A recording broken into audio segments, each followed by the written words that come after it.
اعوذ باللہ من الشیطان الرجیم بسم اللہ الرحمن الرحیم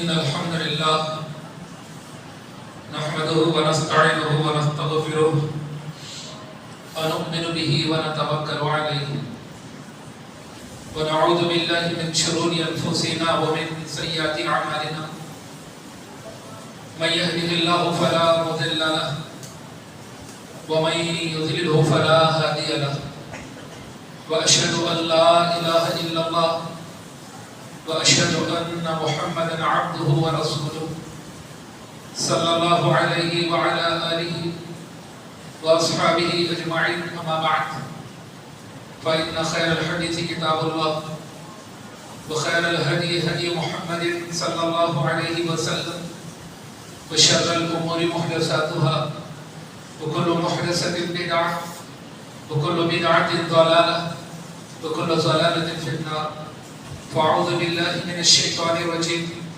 بسم الله الرحمن الرحيم يا أيها الذين آمنوا اتقوا الله حق تقاته ولا تموتن إلا وأنتم مسلمون يا أيها الناس اتقوا ربكم الذي خلقكم من نفس واحدة وخلق منها زوجها وبث منهما رجالا كثيرا ونساء واتقوا الله الذي تساءلون به والأرحام إن الله كان عليكم رقيبا يا أيها الذين آمنوا اتقوا الله وقولوا قولا سديدا يصلح لكم أعمالكم ويغفر لكم ذنوبكم ومن يطع الله ورسوله فقد فاز فوزا عظيما وقد قال الله تبارك وتعالى وما محمد إلا رسول قد خلت من قبله الرسل أفإن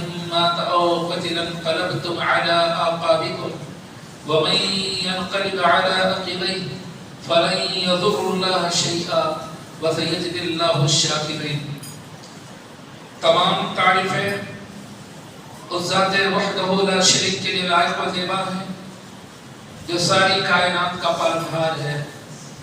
بے شمار درود و سلام ہو نبی مکرم و محترم پر جنہیں اللہ رب العزت نے تمام جن و انس کے لیے ہادی و رہنما بنا کر مبعوث فرمایا. حاضرین جمعہ، ابھی میں نے آپ حضرات کے سامنے خطبہ مسنونہ کے بعد قرآن مجید کی آیت کریمہ تلاوت کی ہے.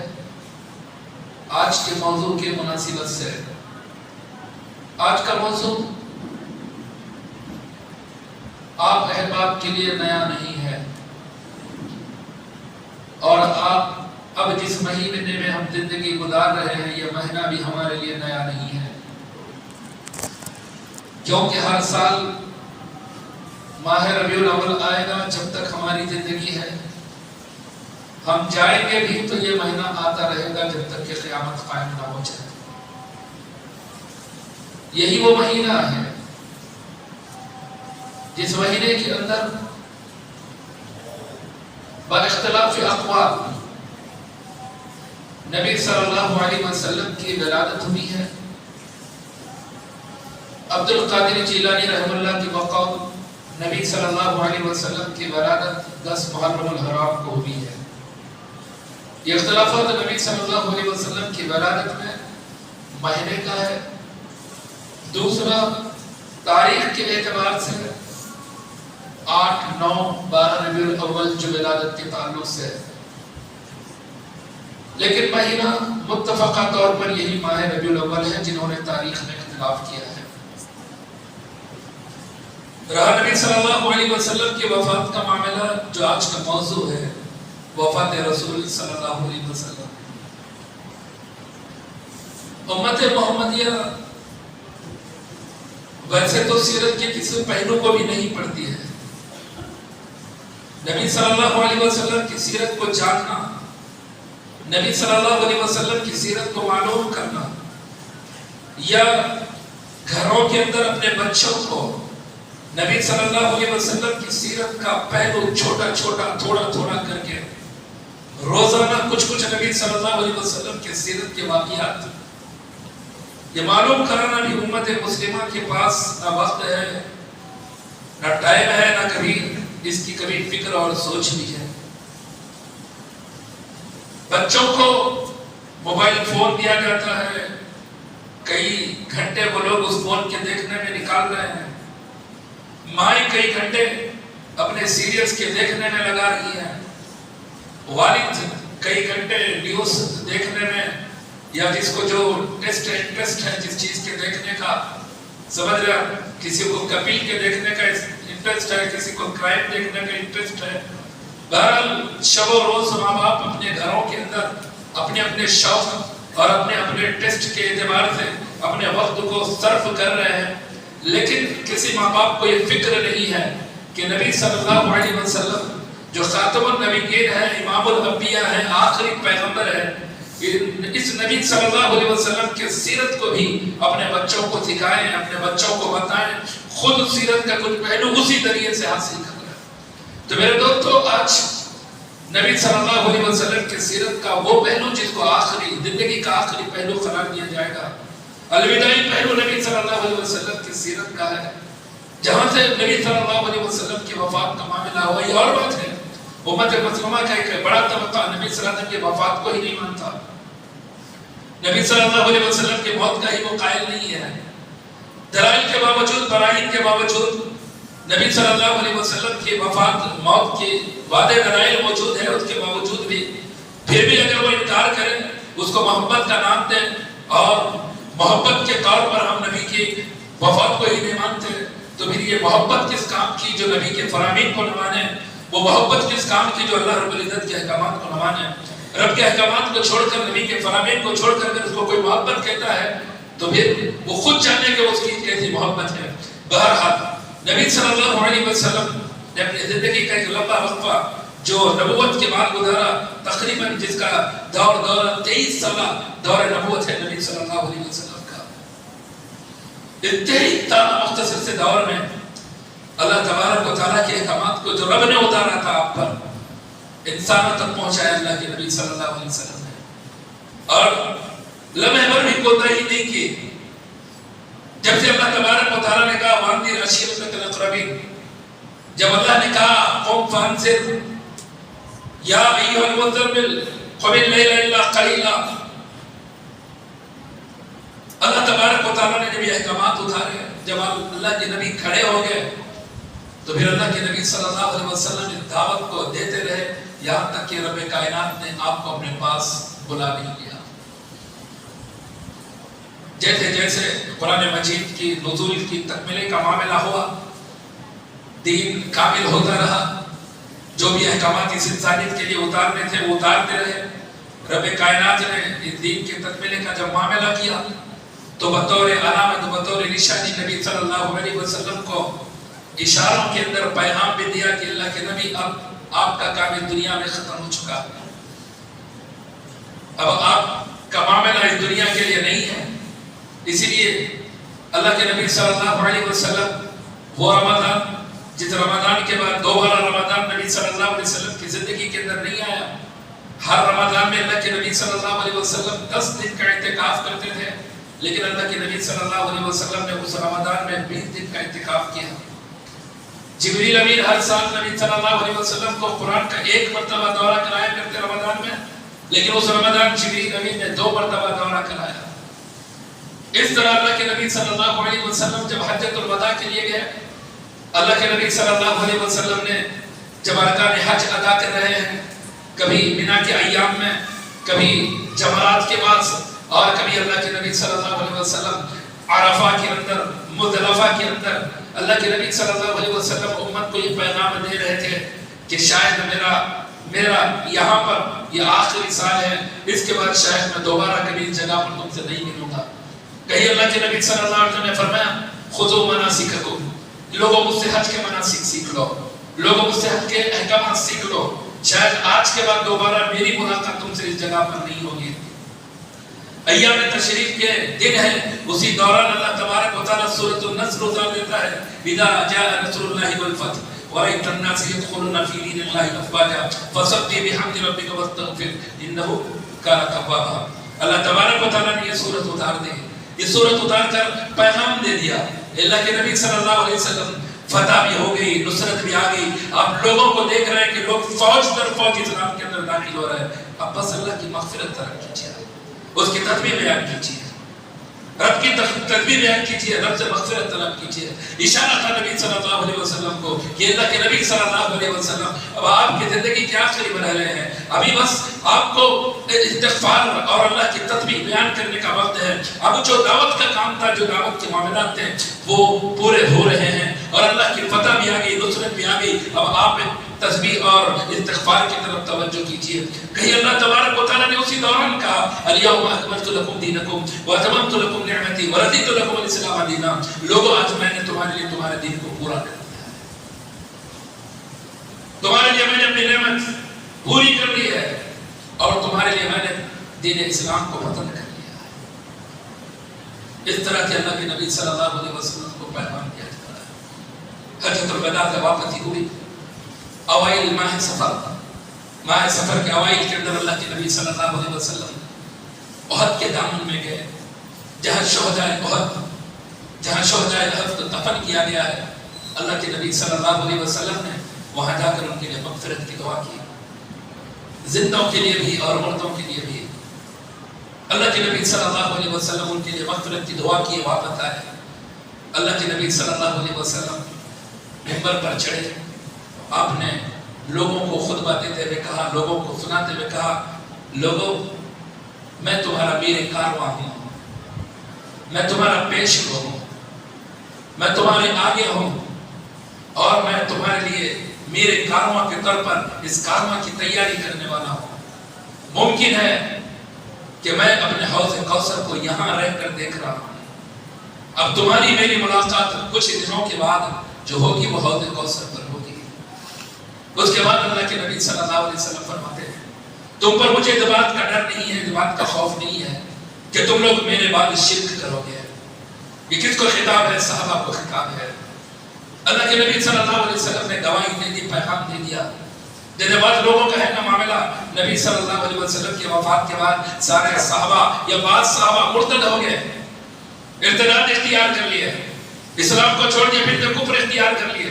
اللہ کے نبی صلی اللہ علیہ وسلم اپنے صحابہ کو مخاطب کر کے کہہ رہے میرے ساتھیو، تم پر مجھے میرے بعد شرک کا خوف نہیں ہے کہ تم شرک کرو گے، تم میں سے کوئی شرک کرے گا، مجھے اس بات کا ڈر نہیں ہے، لیکن مجھے اس بات کا ڈر ہے کہ کہیں تم دنیا کی طلبی میں، دنیا کو حاصل کرنے میں ایک دوسرے کا مقابلہ نہ کرنے لگو، پھر تمہیں دنیا ہلاک کر دے۔ بعض الفاظ میں ہے کہ ایسا نہ ہو کہ تم ایک دوسرے کے مد مقابل ہو کر ایک دوسرے کو تم جانے نہ لے لو، اس بات کا مجھے خدشہ ہے، اس بات کا مجھے تم پر ڈر ہے۔ اللہ کے نبی صلی اللہ علیہ وسلم نے یہ خطبہ ارشاد کیا اور لوگوں کو مخاطب کیا۔ یہ نبی صلی اللہ علیہ وسلم ماہ سفر میں جو کچھ صحابہ کے سامنے یہ الفاظ کہتے ہوئے پیش کر رہے ہیں کہ کیا معاملہ ہوگا میرے بعد، میرے جانے کے بعد تمہاری کیفیت کیا ہوگی۔ اس کے بعد 29 سفر غالباً اگر نبی صلی اللہ علیہ وسلم کے ایام مرض 13 دن اگر لے لیں، پیر کے دن جیسے نبی صلی اللہ علیہ وسلم کی وفات ہوئی، اور 29 سفر کا جو ایام مرض بولا جاتا ہے 13، بعد میں اختلاف 14، لیکن 13 دن کا معاملہ اگر لیا جائے تو 29 سفر اس دن کون سا دن تھا جو امت مسلمہ آج بھی آخری چارشنبہ مناتی ہے۔ آخری چارشنبہ کس کا؟ ماہ سفر کا۔ لوگوں کو ہریالی یاد آ رہی ہے، حلوے مانڈے یاد آ رہے ہیں کہ نبی صلی اللہ علیہ وسلم بیمار تھے، بیماری تو شروع ہو رہی ہے آخری چارشنبے سے۔ اللہ کے نبی صلی اللہ علیہ وسلم سفر کے آغاز میں بیمار نہیں ہوئے، نبی صلی اللہ علیہ وسلم کا مرض سفر کے شروع میں نہیں ہوا، نبی صلی اللہ علیہ وسلم کی بیماری کا آغاز ہی ہوا کہاں سے؟ ماہ سفر کے اخیر تھے۔ 29 ماہ سفر اگر 13 دن لے جائے تو 4 شبے کا دن ہوگا وہ۔ اللہ کے نبی صلی اللہ علیہ وسلم کی بیماری کا آغاز ہوا، ادھر امت محمدیہ خوشیاں منا رہی ہے، گارڈنوں میں جا رہی ہے، یہ امت خرافات اور کیا کہتے ہیں رسومات کے اندر اور بے دلیل باتوں کی اتنی دلدادہ ہے کہ وہ دلیل بھی جاننا نہیں چاہتی کسی عمل کے کرنے سے پہلے، جاننا بھی نہیں چاہتی کہ عمل کیوں کیا جا رہا ہے۔ یہ امت ہے، یہ امت مسلمہ جو محبت کے نام پر نبی صلی اللہ علیہ وسلم سے محبت کے نام پر کرتی ہے، محبت کے نام پر آخری 4 جمعے کے اندر وہ معاملات کرتے ہیں جس کا دور دور تک قرآن و حدیث سے تعلق نہیں ہے۔ نبی کے مرد کا ہاتھ ہوگا امت کو خوشیاں منانا، خوشیاں سوچ رہی ہے، پکنک سوچ رہی ہے، اور انہیں لگ رہا ہے کہ نبی صلی اللہ علیہ وسلم کے وفات کے آغاز میں ہم کچھ پکنک منا رہے ہیں۔ بہرحال اللہ کے نبی صلی اللہ علیہ وسلم اسی دن ایک جنازے کے اندر گئے تھے۔ اللہ کے نبی صلی اللہ علیہ وسلم ایک جنازے کے اندر گئے تھے، جنازے سے واپس آ رہے نبی صلی اللہ علیہ وسلم کو سر درد شروع ہوا۔ اللہ کے نبی صلی اللہ علیہ وسلم اپنی بیوی عائشہ رضی اللہ عنہ کے پاس آتے ہیں، کہتے ہیں عائشہ میرا سر درد رہ رہا ہے۔ عائشہ رضی اللہ عنہ کہتے ہیں لیکن نبی میرا بھی سر درد دے رہا ہے۔ تب اللہ کے نبی صلی اللہ علیہ وسلم اپنی بیوی کو ذرا خوش کرنے کے لیے کہتے ہیں عائشہ تمہارا کیا ہوگا؟ اگر اس بیماری سے تمہارا انتقال بھی ہو جائے تو میں تمہیں کفن دوں گا، میں تمہیں غسل دوں گا، میں تمہیں کفن دوں گا، میں تمہیں غسل دوں گا، میں تمہاری نماز جنازہ پڑھوں گا۔ عائشہ رضی اللہ عنہ کہتی ہے اچھا اللہ کے نبی آپ نے سوچ لیا کہ اب میری جگہ پر کسی اور کو لانا چاہ رہے ہیں۔ یہ ہے نبی صلی اللہ علیہ وسلم کا ازدواجی معاملہ، شوہر بیوی کی الفت اور محبت کا معاملہ دیکھ رہے ہیں، کس طرح سے وہ ایک دوسرے سے گفتگو کر رہے ہیں۔ اللہ کے نبی صلی اللہ علیہ وسلم درد میں ہیں لیکن کہہ رہے ہیں کہ عائشہ گھبرانا نہیں، میں کروں گا تمہارا سارا معاملہ، میں شوہر ہوں تمہارا۔ اللہ کے نبی صلی اللہ علیہ وسلم اتراتے ہیں، جواب میں بیوی بھی کہہ رہے لیکن کوئی معاملہ دونوں کے اندر نہیں۔ اس طرح کی عمل کا آغاز ہوا۔ اللہ کے نبی صلی اللہ علیہ وسلم ایک رات تہجد کے وقت آدھی رات کے بعد جنت البقیع جاتے ہیں، بقیع غرقد جاتے ہیں، وہاں جا کر اللہ کے نبی صلی اللہ علیہ وسلم ان کی مغفرت کی دعا کرتے ہیں، اور مغفرت کی دعا کرنے کے بعد انہیں بشارت بھی دیتے ہیں، خوشخبری بھی دیتے ہیں کہ اہل غرقد، اے بقیع غرقد، ہم بھی تم سے ملنے والے ہیں، ہمارا بھی وقت آ گیا ہے بھی تمہارے پاس آنے کا، قریب انشاءاللہ ہم تم سے ملاقات کرنے والے ہیں۔ اور اللہ کے نبی صلی اللہ علیہ وسلم اہل غرقد کو کہتے ہیں جس حالت میں تم لوگ ہو ان لوگوں سے بہتر حالت میں ہے جو ابھی زندہ ہے، اور فتنے اندھیری رات کی تاریکی کی طرح گھروں کے اندر پھیل رہے ہیں۔ اس کے بعد اللہ کے نبی صلی اللہ علیہ وسلم کا مرض بڑھتا جاتا ہے، بیماری دن بدن بڑھتی جاتی ہے، لوگ تیمارداری کر رہے ہیں، علاج و معالجہ کر رہے ہیں، لیکن نبی صلی اللہ علیہ وسلم کے مرض کے اندر کوئی فرق نہیں آتا۔ اللہ کے نبی صلی اللہ علیہ وسلم کے وفات سے 5 دن پہلے بہت شدت کی بخار آتی ہے، نبی صلی اللہ علیہ وسلم سر پر پٹی باندھے ہوئے ہیں، پٹی کے اوپر سے شدت حرارت نظر آ رہی ہے بخار کی۔ اللہ کے نبی صلی اللہ علیہ وسلم کہتے ہیں لوگوں 7 کنووں کا پانی لے آؤ اور مجھے کسی ٹب میں بٹھا کر مجھ پر پانی ڈالو۔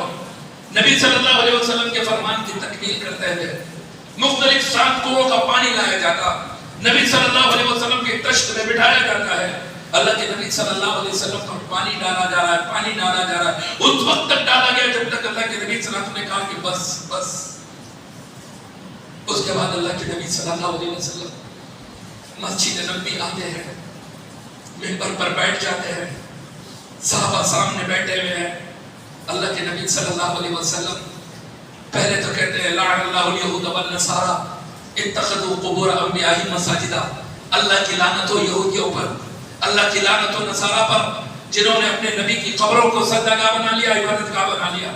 اس کے بعد کہیں پر اللہ کے نبی صلی اللہ علیہ وسلم کہتے ہیں اللہ کی لعنت ہو یہود و نصارہ پر، اللہ کی پھٹکار ہو جنہوں نے اپنے نبی کی قبروں کو عبادت گاہ بنا لیا۔ ساتھ میں کہتے ہیں اے لوگوں میری قبر کو عبادت گاہ نہ بنانا۔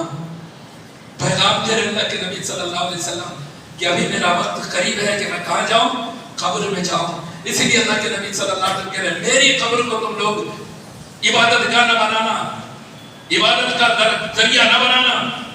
اللہ سے بھی دعا کرتے ہیں اللہم لا تجعل قبری وثنی یعبد، اے اللہ تو میری قبر کو بت نہ بنانا، اے اللہ تو میری قبر کو بت نہ بنانا کہ جس کی عبادت کی جائے۔ اللہ رب العزت سے بھی دعا کریں اللہ کے نبی صلی اللہ علیہ وسلم۔ اس کے بعد اللہ کے نبی صلی اللہ علیہ وسلم اپنے آپ کو قصاص کے لیے پیش کرتے ہیں، اپنی پیٹھ سے چادر کو ہٹاتے ہیں اور صحابہ سے کہتے ہیں لوگوں اگر میں نے تم میں سے کسی پر ظلم کیا ہے کسی کو مارا ہے، کسی پر زیادتی ہوئی ہے، یہ حقوق اللہ ہے میرے دوستوں، حقوق اللہ ہے۔ اللہ کے نبی صلی اللہ علیہ وسلم اس دنیا کے اندر قصاص، بدلہ کسی کا کچھ باقی ہے تو دے دینا چاہ رہے ہیں، بندوں کے کچھ حقوق باقی ہے تو دے دینا چاہ رہے ہیں۔ اللہ کے نبی صلی اللہ علیہ وسلم نے قصاص کے لیے اپنے آپ کو پیش کیا۔ اللہ کے نبی صلی اللہ علیہ وسلم نے کہا اگر کسی کو میں نے مارا ہے میری پیٹھ حاضر ہے، میری پیٹھ حاضر ہے، وہ بدلہ لے سکتا ہے، وہ قصاص لے سکتا ہے۔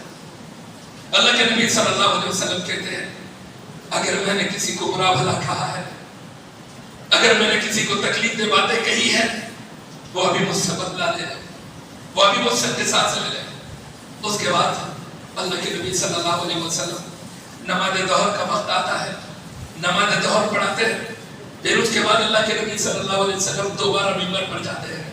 اس کے بعد اللہ کے نبی صلی اللہ علیہ وسلم انصار کے تعلق سے وصیت کرتے ہیں، کہتے ہیں لوگوں انصار کے بارے میں ڈرتے رہنا، یہ میرے قلب و جگر ہے، انصار میرے قلب و جگر ہے، انہوں نے میرے ساتھ جو کیا ہے اور انہوں نے اپنا حق ادا کر دیا ہے، لیکن بدلے میں جو کرنا ہے ان پر ابھی باقی ہے۔ تم میں کا جو ذمہ دار بن جائے، ان کے نیکوکاروں کے ساتھ اچھائی کا معاملہ کرنا، ان کے خطا کار ہیں، غلطیاں کرنے والے ہیں تو ان سے درگزر کرنا۔ کئی اللہ کے نبی صلی اللہ علیہ وسلم کہتے ہیں ان کے نیکوکاروں کے ساتھ حسن سلوک کا معاملہ کرنا اور خطا کاروں کو نظر انداز کرنا۔ اس کے بعد ایک صحابی رسول کھڑے ہوتے ہیں، کہتے ہیں اللہ کے نبی صلی اللہ علیہ وسلم اب میرے 3 دینار باقی ہیں۔ اللہ کے نبی صلی اللہ علیہ وسلم فضل بن عباس رضی اللہ عنہ سے کہتے ہیں فضل ان کے 3 دینار دے دینا، ان کے 3 دینار دے دیے گئے۔ اس کے بعد اللہ کے نبی صلی اللہ علیہ وسلم کہتے ہیں لوگوں میں سب سے زیادہ مجھ پر جس کا حق ہے صحبت کے اعتبار سے، مال کے اعتبار سے، وہ ابو بکر ہے۔ اگر میں نے اللہ کو اپنا خلیل نہ بنایا ہوتا تو ابو بکر کو اپنا خلیل بنا لیا ہوتا۔ اس کے بعد کہتے ہیں مسجد نبی میں جتنے لوگوں کے دروازے کھلتے ہیں، جتنے لوگوں کے گھروں کے دروازے مسجد نبی کی طرف کھلتے ہیں، سارے دروازے بند کر دیے جائیں سوائے ابو بکر کے، ابو بکر کے دروازے کو بند نہ کیا جائے۔ اس کے بعد اللہ کے نبی صلی اللہ علیہ وسلم کا یہ دن گزر گیا، 5واں دن گزر گیا، نبی صلی اللہ علیہ وسلم کے وفات کا 4تھا دن باقی ہے۔ اللہ کے نبی صلی اللہ علیہ وسلم گھر میں ہیں، مرد بڑھتا جا رہا ہے۔ اللہ کے نبی صلی اللہ علیہ وسلم کہتے ہیں کہ کچھ قلم اور لکھنے کی چیزیں لے کر آؤ تاکہ میں کچھ چیزیں لکھ دوں جس کے بعد تم کبھی گمراہ نہ ہو۔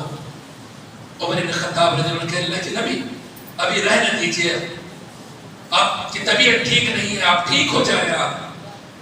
صحابہ کو امید ہے یہ بیماری ہے، اللہ کے نبی صلی اللہ علیہ وسلم ٹھیک ہو جائیں گے، ٹھیک ہونے کے بعد جو لکھوانا ہے لکھوائیں آپ۔ عمر بن خطاب رضی اللہ عنہ کہتے ہیں اللہ کے نبی ابھی آپ چھوڑ دیں اس کو، لیکن اپنے کی تکلیف نہ کریں، جب آپ اچھے ہو جائیں گے تب کریں۔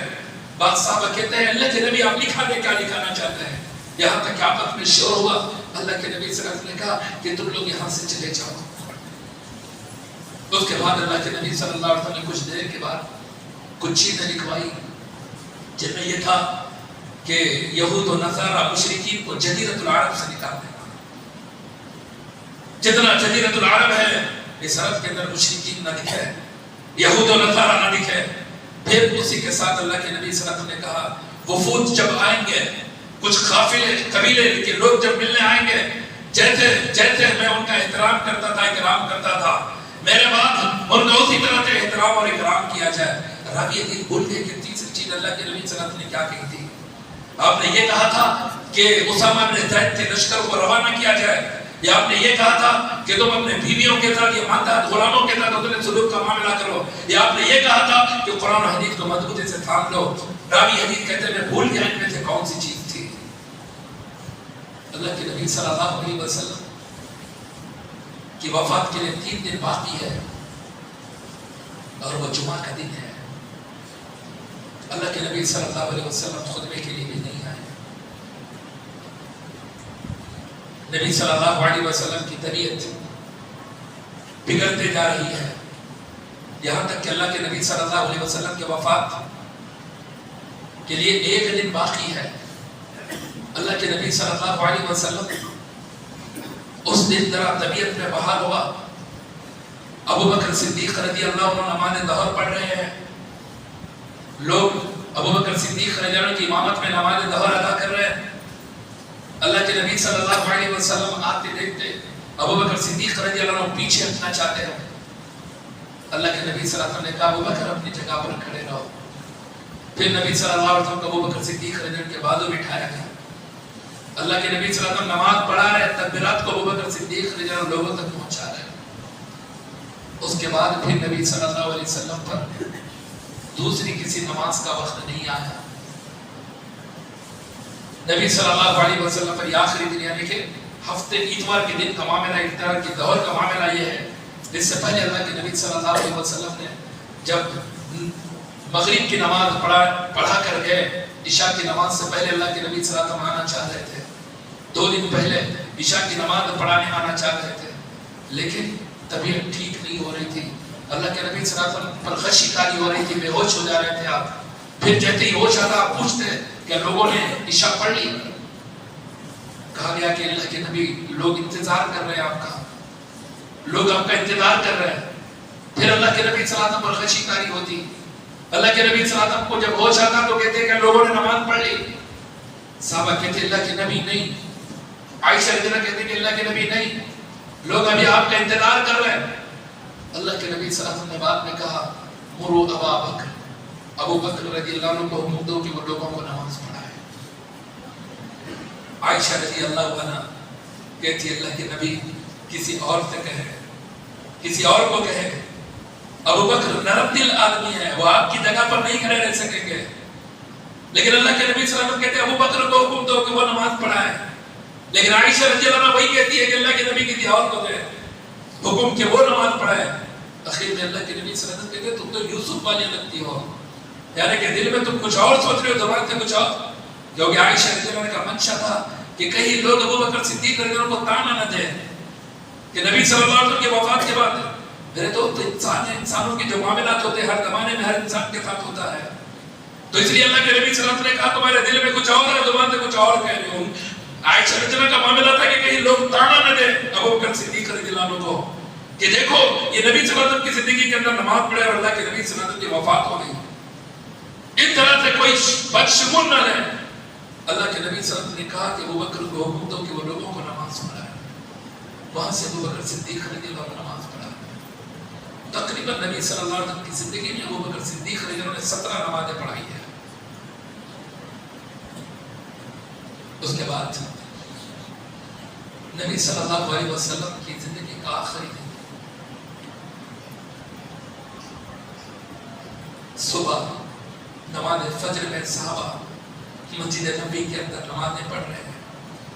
ابو بکر صدیق رضی اللہ عنہ لوگوں کو نماز پڑھا رہے. اللہ کے نبی صلی اللہ علیہ وسلم اپنے حجرے کا پردہ ہٹاتے ہیں. صحابہ مسجد نبی کے اندر نماز فجر ادا کر رہے ہیں. اللہ کے نبی صلی اللہ علیہ وسلم دیکھ کر مسکراتے ہیں. صحابہ کا تو دل نبی صلی اللہ علیہ وسلم کی طرف لگا ہے. جیسے ہی پردہ ہٹا جو قریب تھے وہ لوگ خوش ہونے لگے کہ نبی صلی اللہ علیہ وسلم ٹھیک ہو گئے ہیں, ابھی نبی صلی اللہ علیہ وسلم باہر آئیں گے. بعض صحابہ تو کہتے ہیں کہ ایسا لگ رہا تھا کہ آپ نماز توڑ دیں اور نبی صلی اللہ علیہ وسلم کی کیفیت پوچھنے, حال چال پوچھنے کے لیے چلے جائیں. اللہ کے نبی صلی اللہ علیہ وسلم نے اشارے سے کہا کہ تم لوگ اپنی نماز پوری کرو. اور اس کے بعد اللہ کے نبی صلی اللہ علیہ وسلم نے اپنے گھر کا پردہ چھوڑ دیا. عائشہ رضی اللہ عنہ کہتی ہے نبی صلی اللہ علیہ وسلم کے مرض میں, درد میں بہت زیادہ اضافہ ہونے لگا. اللہ کے نبی صلی اللہ علیہ وسلم درد سے کرا رہے تھے. عائشہ رضی اللہ عنہ کہتی ہے اللہ کے نبی صلی اللہ علیہ وسلم کہہ رہے تھے عائشہ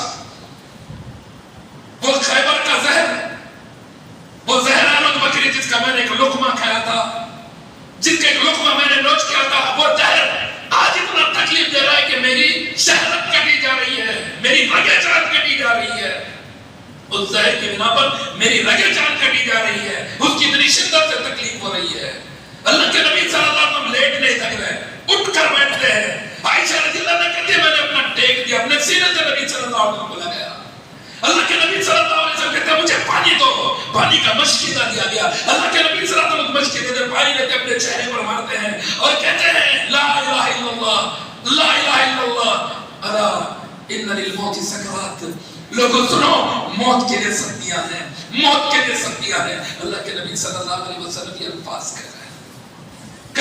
اللہم بالرفیق الاعلیٰ، اے اللہ اب تو تیری توبہ چاہیے، اب تو تیری رفاقت چاہیے۔ اسی دوران عبد الرحمن بن ابی بکر رضی اللہ عنہ اندر آتے ہیں، ان کے ہاتھ میں مسواک ہے۔ اللہ کے نبی صلی اللہ علیہ وسلم بار بار مسواک کی طرف دیکھتے ہیں، بول نہیں پا رہے زبان سے، اللہ کے نبی صلی اللہ علیہ وسلم کی زبان سے الفاظ نہیں نکل پا رہے ہیں۔ اللہ کے نبی صلی اللہ علیہ وسلم دیکھتے ہیں بار بار۔ عائشہ رضی اللہ عنہ پوچھتی ہے اللہ کے نبی کیا آپ مسواک چاہتے ہیں؟ کرو، برس سے محبت کرو، فیشن ہے نا ہمارا، ہمارے کتنے میں اپنے آپ کو ملا کروں کتنوں کے جیب میں بھی مسواک ہو کی طرح غور کرو۔ یہ نبی کی نہیں، انبیاء کی سنت ہے، یہ مسواک کرنا تھا انبیاء کی سنت ہے۔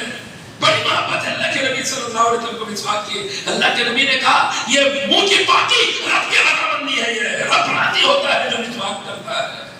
مرضات للرب طہرۃ للفم، یہ منہ کی پاکی اور رب کی رضامندی ہے مسواک۔ اللہ کے پاس ملنا چاہتے ہیں، مسواک دیکھتے ہیں دل تڑپ رہا کہ مسواک کریں، منہ سے بول نہیں پا رہے۔ اللہ کے نبی صلی اللہ علیہ وسلم عائشہ رضی اللہ عنہا کہتی ہے اللہ کے نبی کیا مسواک کرنا چاہتے ہیں؟ اللہ کے نبی نے سر کے اشارے سے کہا۔ عائشہ رضی اللہ عنہا اپنے بھائی سے مسواک لے، نبی صلی اللہ علیہ وسلم کو دے رہے ہیں، ہاتھ میں پکڑنے کی طاقت نہیں ہے، منہ میں اللہ کے نبی صلی اللہ علیہ وسلم کے رکھا گیا چبانے کی طاقت نہیں ہے۔ عائشہ رضی اللہ عنہا لے کر مسواک کو نرم کرتی ہے، چباتی ہے، اس کے بعد مسواک کرتی ہے اور فخر سے کہتی ہے میرے نبی، میرے شوہر، امام الانبیاء، خاتم النبیین، میری باری کے دن میرے گھر میں میرے نہر اور سینے کے درمیان میرا لعاب نبی کے لعاب سے ملا تھا۔ اسی حالت میں نبی صلی اللہ علیہ وسلم کی وفات ہوئی تھی۔ بیوی وفات کو مان رہی ہے لیکن آج بھی امت ماننے کو تیار نہیں ہے۔ جس کے نہر اور سینے کے درمیان نبی صلی اللہ علیہ وسلم نے سانسیں چھوڑ دی، ان کی گواہی ہے کہ نبی صلی اللہ علیہ وسلم کی وفات ہوئی، لیکن امت محبت کے نام پر کہتی ہے کہ نہیں نبی صلی اللہ علیہ وسلم کی وفات نہیں ہوئی، اسی لیے تو جشن منا رہی ہے،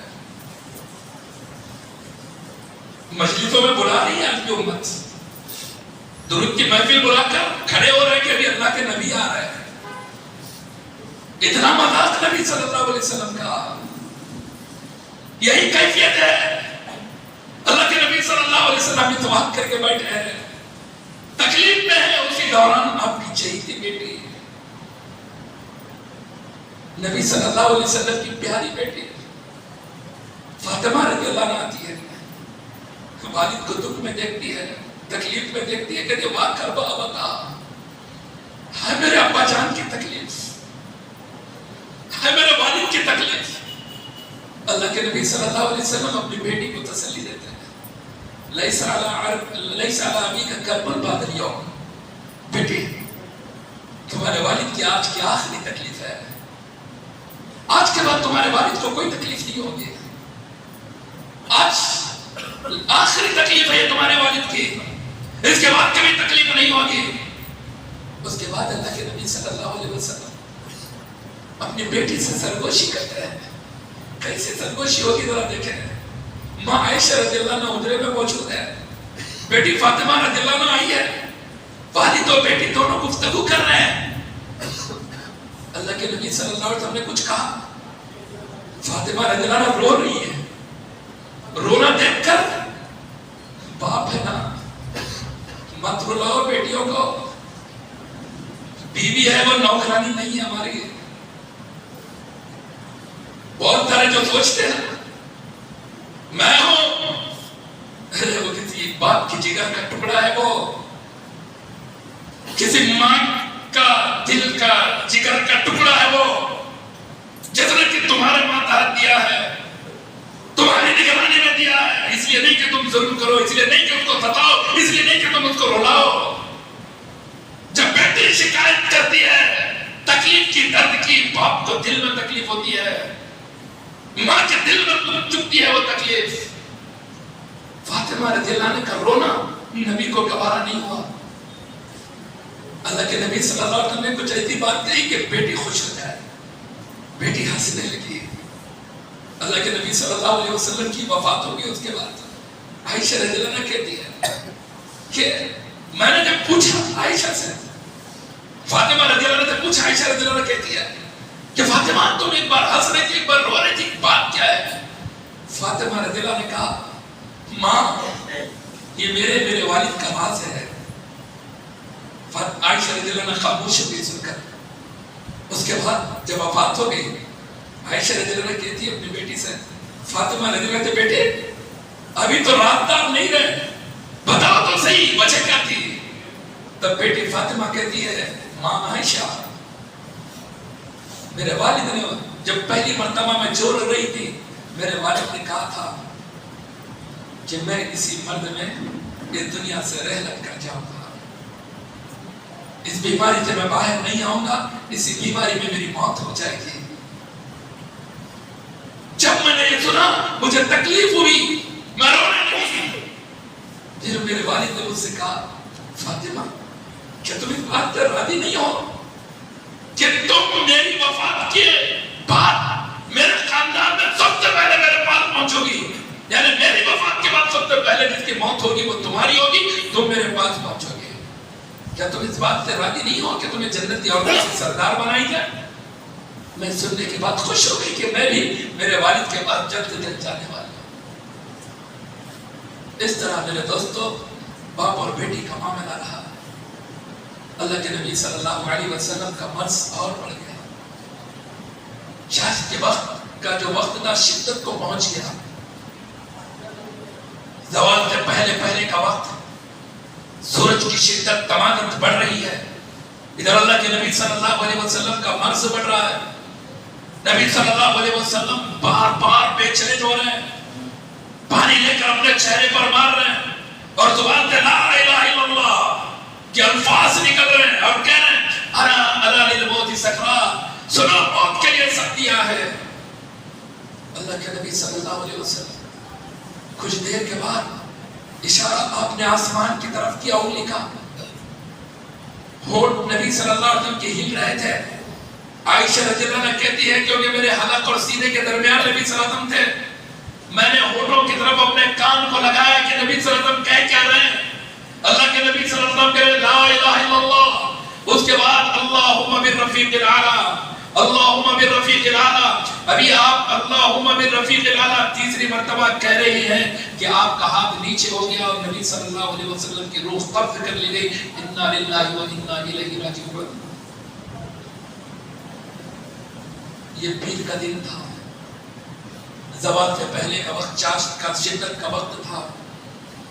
اس کے بعد اللہ کے نبی صلی اللہ علیہ وسلم کو لٹایا گیا اسی حجرے میں، یمنی چادروں کے اوڑھا کر لٹایا گیا نبی صلی اللہ علیہ وسلم کو۔ صحابہ میں یہ خبر پھیلی کہ اللہ کے نبی صلی اللہ علیہ وسلم کی وفات ہوئی، تھوڑا قریب آ جائے۔ اللہ کے نبی صلی اللہ علیہ وسلم کی وفات کی خبر پھیل رہی ہے۔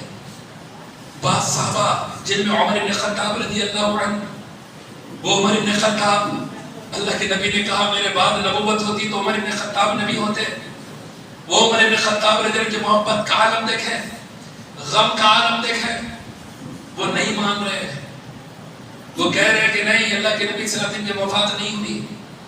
نبی صلی اللہ علیہ وسلم کچھ دنوں کے لیے اللہ کے پاس گئے ہیں، پھر واپس آئیں گے اور ان لوگوں کے گردنوں کو کاٹیں گے جو یہ مانتے ہیں کہ نبی صلی اللہ علیہ وسلم کی وفات ہوئی ہے۔ آپ کا معاملہ ویسا ہی ہوا ہے جیسے موسیٰ علیہ السلام کا، جب موسیٰ علیہ السلام کچھ دنوں کے لیے کوہ طور پر گئے تھے، لوگوں نے سمجھا کہ موسیٰ علیہ السلام کی موت ہوئی ہے، لوگوں نبی صلی اللہ علیہ وسلم کی موت نہیں ہوئی ہے۔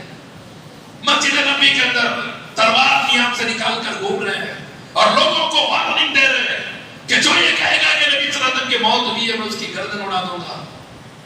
ایک ایک کر کے لوگ مسجد نبی میں جمع ہو رہے ہیں۔ ابو بکر صدیق رضی اللہ عنہ سکھ میں تھے، اپنے دوسرے مدینے کے علاقہ وہاں پر تھے۔ ابو بکر صدیق رضی اللہ عنہ کو بھی پتہ چلا کہ نبی صلی اللہ علیہ وسلم کی وفات ہو گئی ہے۔ آپ مسجد نبی آئے، لوگ بیٹھے ہوئے تھے، کسی سے آپ نے کچھ نہیں کہا، نبی صلی اللہ علیہ وسلم کے حجرے کے اندر گئے، آپ نے نبی صلی اللہ علیہ وسلم کے چہرے سے چادر ہٹائی، پیشانی کا بوسہ لیا، اس کے بعد کہ اللہ کے نبی اللہ نے آپ پر جو موت لکھی تھی وہ موت آ چکی ہے، آج کے بعد آپ پر پھر کبھی موت نہیں آئے گی۔ یہ کہہ کر عمر بن خطاب رضی اللہ عنہ کے پاس آتے ہیں، کہتے ہیں عمر بیٹھ جاؤ۔ عمر بن خطاب انکار کرتے ہیں، اے ابو بکر مجھے بیٹھنا نہیں ہے۔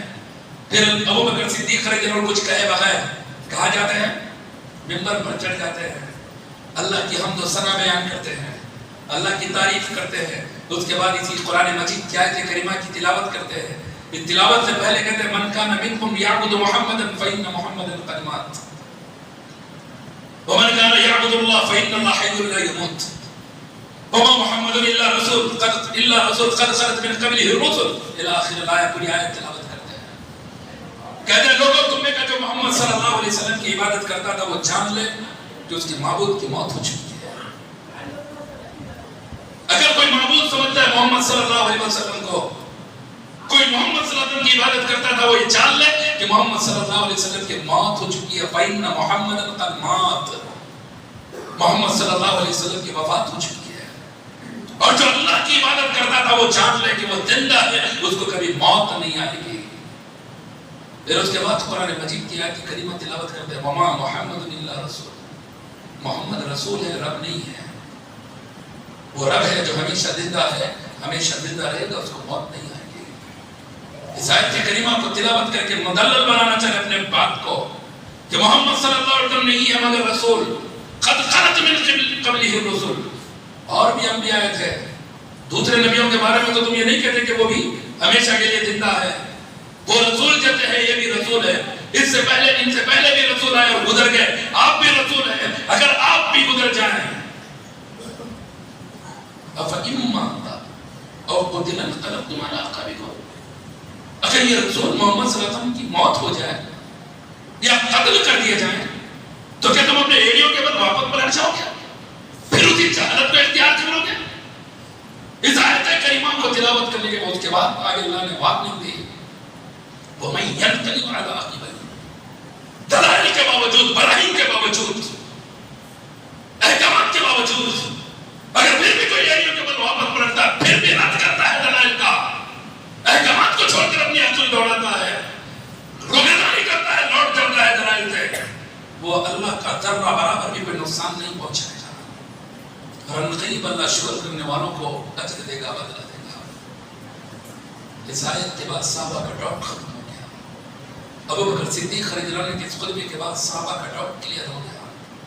ابو عمر بن خطاب کہتے ہیں میں کھڑا تھا، جب یہ آیت کریمہ سنی میرے پیروں کا دم نکل گیا، میں لڑک کر زمین پر گر گیا، اور مجھے یقین ہو گیا کہ ابو بکر سچ کہہ رہے ہیں، نبی صلی اللہ علیہ وسلم کی وفات ہو چکی ہے۔ اس کے بعد کچھ اختلافات ہوئے، پھر نبی صلی اللہ علیہ وسلم کو وہ دن پیر کا دن یوں ہی گزرا، منگل کے دن کا کچھ حصہ گزرنے کے بعد نبی صلی اللہ علیہ وسلم کو اپنے کپڑوں کے ساتھ غسل دیا گیا، جس میں عباس رضی اللہ عنہ ہیں، علی رضی اللہ عنہ ہیں، فضل بن عباس، قاسم بن عباس، اور شکران نبی صلی اللہ علیہ وسلم کے آزاد کردہ، شکران نبی کریم صلی اللہ علیہ وسلم کے آزاد کردہ غلام، تو یہ تمام صحابہ مل کر نبی صلی اللہ علیہ وسلم کو غسل دیتے ہیں۔ پھر اسی جگہ پر نبی صلی اللہ علیہ وسلم کی قبر کھودی جاتی ہے، 3 چادروں کے اندر نبی صلی اللہ علیہ وسلم کو کفن دیا گیا۔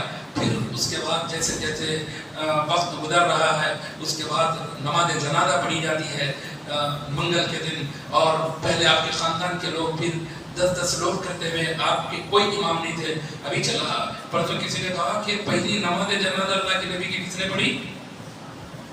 اللہ نے پڑھی ہے۔ اگر اللہ عبادت کرے گا تو پھر بندہ بن جائے گا اللہ، وہ معبود ہے، عابد نہیں ہے۔ تعجب کی بات ہے، بیان ہوا ہے کہ اللہ نے پہلی نبی صلی اللہ علیہ وسلم کی نماز جنازہ پڑھی۔ عبادت کرنا بندوں کے لیے ہے، معبود کے لیے نہیں۔ کہاں جا رہی تھی آپ نے، کیا بتانا چاہ رہے امت کو نہیں پتا، لیکن نماز جنازہ پہلے آپ کے اہل خانوادہ نے پڑھی، آپ کے کوئی امام نہیں تھے، اکیلے 10 لوگ جیتے ہوتے اپنی اپنی طرح نماز جنازہ پڑھ لی گئی۔ عائشہ رضی اللہ عنہ کہتی ہے کہ رات دیر گئے، میں نے پھوڑوں کی آواز سنی کہ نبی صلی اللہ علیہ وسلم کو دفن کیا جا رہا ہے۔ 4 شبے کی رات شروع ہوئی، رات دیر گئے، نبی صلی اللہ علیہ وسلم کو دفن کیا جا رہا ہے۔ فاطمہ رضی اللہ عنہ اس کے بعد کہتی ہے اللہ کے نبی آپ کی وفات ہو گئی، اجاب ربا دعا یا ابتا الى جبریل ننعا یا ابتا جنت الفردوس مأوا۔ اے ابا جان اب ہم جبریل کو، اللہ نے آپ کو بنایا، اب اللہ کے پاس چلے گئے، ہم جبریل کو خبر دیں گے کہ اب اللہ کے نبی نہیں رہے، ابا جان آپ کا مقام ٹھکانہ تو جنت الفردوس ہے۔ پھر جب دفن کیا گیا، اللہ کے نبی صلی اللہ علیہ وسلم کی یہ بیٹی دفن کر کے آئے، میں اپنے خاندان کے افراد سے کہتی اتابت انفسکم ان تحسوا علی رسول اللہ صلی اللہ علیہ وسلم التراب، تمہارے دل خوش ہو گئے، تمہارے دلوں کو سکون مل گیا کہ تم نے نبی صلی اللہ علیہ وسلم کی جلد پر مٹی ڈال دی۔ یہ غم کا اظہار تھا۔ بہرحال یہ سارے دلائل اس بات کو واضح کرتے ہیں کہ نبی صلی اللہ علیہ وسلم کی وفات ہو گئی ہے۔ بہرحال میرے دوستوں، نبی صلی اللہ علیہ وسلم کی وفات ہو چکی ہے۔ نبی صلی اللہ علیہ وسلم نے زندگی میں کبھی میلاد نہیں منایا۔ نبی صلی اللہ علیہ وسلم کے بعد کسی صحابی نے نہ میلاد نہ منایا ہے، نہ برسی منائی ہے۔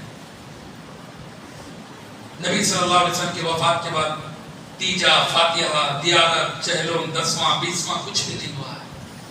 سالانہ برسی کبھی نبی صلی اللہ علیہ وسلم کی نہیں ہوئی۔ نبی صلی اللہ علیہ وسلم نے اپنی پوری زندگی میں کبھی میلاد نہیں منایا۔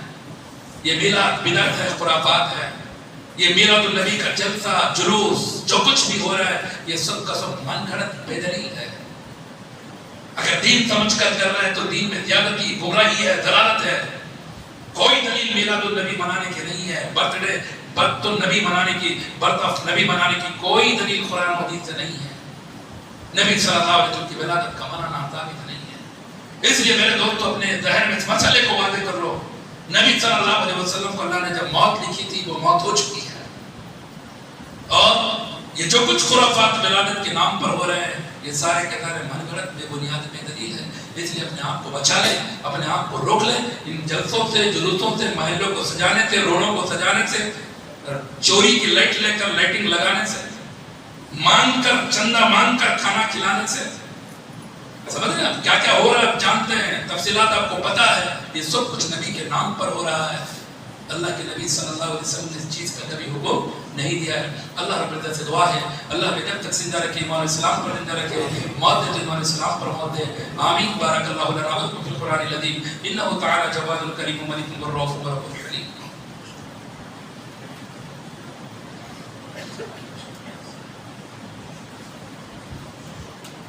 ان الحمد لله نحمده ونستعينه ونستغفره ونؤمن به ونتوكل عليه ونعوذ بالله من شرور انفسنا ومن سيئات اعمالنا من يهده الله فلا مضل له ومن يضلل فلا هادي له واشهد ان لا اله الا الله واشهد ان محمدا عبده ورسوله صلى الله عليه وعلى اله واصحابه اجمعين اما بعد اللهم اغفر للمؤمنين والمؤمنات والمسلمين والمسلمات الاحياء منهم والاموات اللهم اعز الاسلام والمسلمين واخذل الكفرة والمبتدعة والمشركين اللهم انصر من نصر دين محمد صلى الله عليه وسلم واجعلنا منهم اللهم اخذل من خذل دين محمد صلى الله عليه وسلم ولا تجعلنا منهم عباد الله رحمكم الله ان الله يأمر بالعدل والإحسان وإيتاء ذي القربى وينهى عن الفحشاء والمنكر والبغي يعظكم لعلكم تذكرون وذكروا الله يذكركم وادعوه يستجب لكم ولذكر الله تعالى وأولى وعز وجل وهم وتم